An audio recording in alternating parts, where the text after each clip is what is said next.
Big og Chevy. Singelkasse. Kjører på den gutta kombinasjon. Gjør Stig Olsson, som crewship og tidligere fører. Singelkasse og forlag. Og Guy på.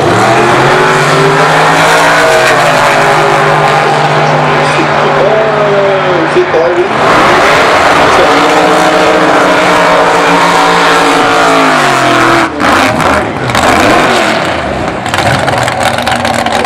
Min som har gått i Trondheim i mange år, blant å kjenne buskap og få en plass.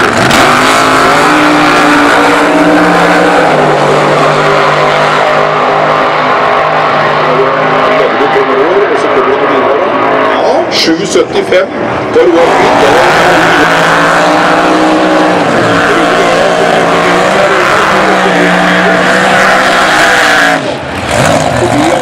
Og så han etter Birkenes med Willisen som kommer i venstre lane her nå. Det gjør hun, og skal ut på Blake Clarkson, som da kjørte sin første...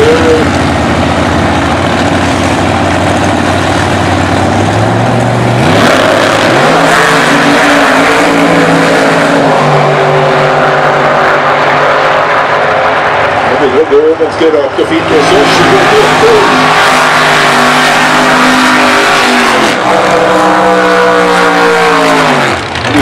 Det er pers for noen til Birkenes, er det det? 7,88. Rolling stopper.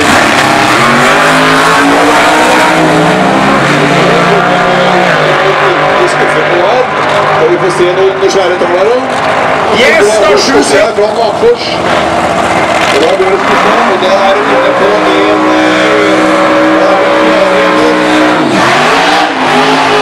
Og 7,76.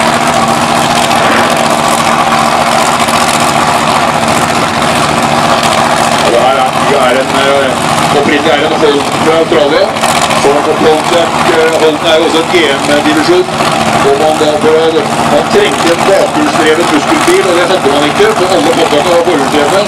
Og da tok man igjen Holden fra Australia til USA, og puttet da en 350 Chevy inn.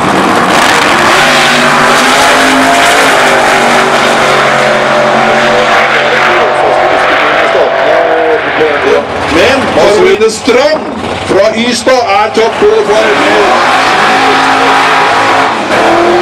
Karoline som går inn som forholder, og Mats Rust inn på tredjeplass. Dette her er tight så det holder! Motor i Pro-Street og doble fogelanlegg.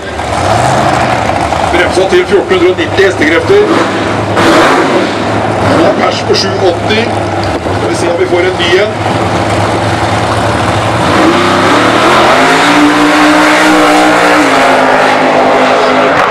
Så sier Østlands Proffen under, men det gønner på fortsatt her da. Og det drar opp her, og det blir så Mustang mot Bjørn Johansen i sin Corvette fra C4, sponset av E16-motor fra Trondheim. Bjørn Johansen kjører en 747 kubikktops motor. Personbeste er faktisk 7,4.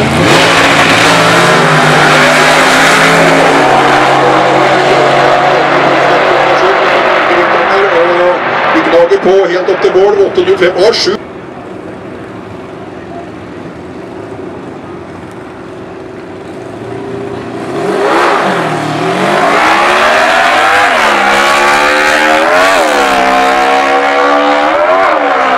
Kjører mot Per Wern her, han har hatt langt mer tur, og kjørt 760.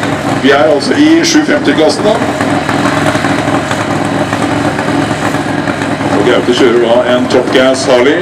Er det noen jeg virkelig undrer å få i reperen nå, så er det Gaute altså. De har dura ned fra stort, de har sittet i bil i 9-10 timer for å kjøre her. Og så har de ikke klaffet i det hele tatt tidligere i helga. Ja! Halleluja! Det finnes en Gud! Det dokta noen greier, men det var noe ramla, det blåser vi, han kommer opp.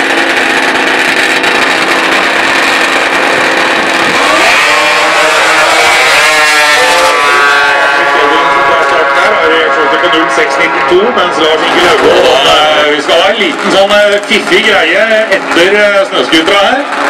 Nå skal vi få ut Terje Røysgaard med Good Old Fashion maske.